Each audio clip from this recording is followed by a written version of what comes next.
Cadillac's lineup is heavy on sedans and light on crossovers, but that's about to change as the company is putting the finishing touches on the all-new XT4. Designed to compete with rivals such as the BMW X3 and Mercedes GLC, the XT4 will become the company's entry-level crossover when it is launched later this year.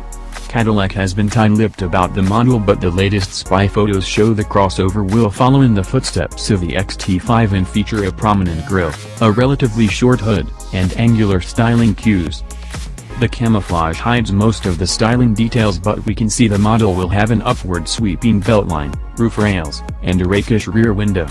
Other highlights include a tailgate-mounted spoiler and a dual exhaust system. Engine options remain unconfirmed, but Cadillac President Johan de Nissen has previously said the model will be offered with an entirely new series of efficient and powerful engines. That's not much to go on, but rumors have suggested the crossover could have a turbocharged 2.0-liter four-cylinder that produces at least 275 horsepower, 205 kilowatts. The engine is expected to be connected to a 9-speed automatic transmission and an optional all-wheel drive system.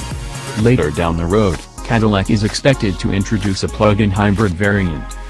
Reports have suggested the Cadillac XT4 will be built alongside the Chevrolet Malibu at the Fairfax assembly plant in Kansas City, Kansas.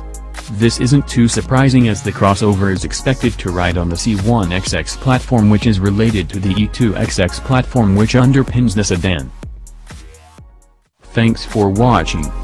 Feel free to leave a comment, share, or like and subscribe for more videos.